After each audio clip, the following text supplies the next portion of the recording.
اور حقیقت یہ ہے کہ اگر آپ کسی وقت دعا کرنا چاہیں اور اللہ کے قریب ہونا چاہیں، اللہ تعالیٰ کی عظمت کا احساس اپنے دل میں بٹھانا چاہیں، تو آپ کو کیا کرنا چاہیے؟ بغیر گنے کئی بار قل هو اللہ احد. اگر آپ کو ریاکاری کا ڈر ہے، شرک کا اندیشہ ہے، شرک سے ڈرتے ہیں، اپنے اندر اخلاص پیدا کرنا چاہتے ہیں، تو اسی صورت کو پڑھیں، بار بار پڑھیں.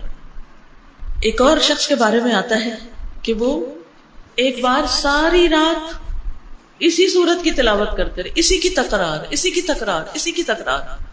قل هو اللہ احد اللہ الصمد لم یلد ولم یولد ولم یکن له کفوا احد.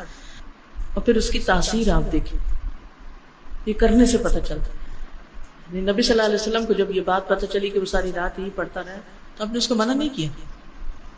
اس لیے اگر کوئی اس کو ایک سے زیادہ بار پڑھتا ہے تو کوئی منع نہیں ہے، لیکن اس کے لیے کوئی جگہ، کوئی وقت، کوئی گنتی، کوئی ہنسا کچھ مقرر نہیں.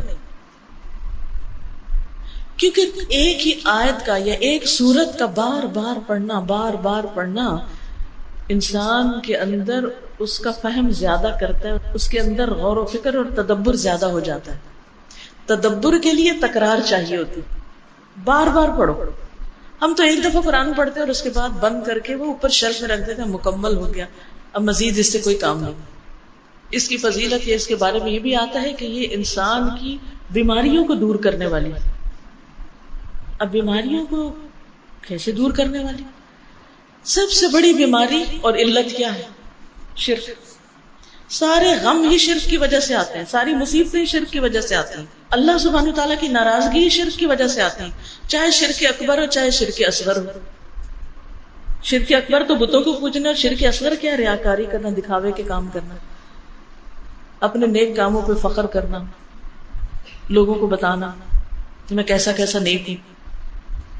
تو اس کا علاج کیا ہے کہ انسان قل هو اللہ احد پڑھے. نبی صلی اللہ علیہ وسلم نے فرمایا جو شخص 10 بار قل هو اللہ احد پڑھتا ہے اس کے لیے جنت میں ایک محل بن جاتا ہے. عمر رضی اللہ عنہ کہنے لگے کہ اے اللہ کے رسول صلی اللہ علیہ وسلم، اس طرح تو ہم بہت سارے محل اپنے لیے تیار کر لیں گے، یعنی بہت دفعہ ایسا ہی عمل کریں گے. آپ نے فرمایا اللہ کے پاس اس سے بہت زیادہ ہے، بہت اچھا ہے، یعنی تمہارے گمان سے کہیں زیادہ ہے اس کے پاس.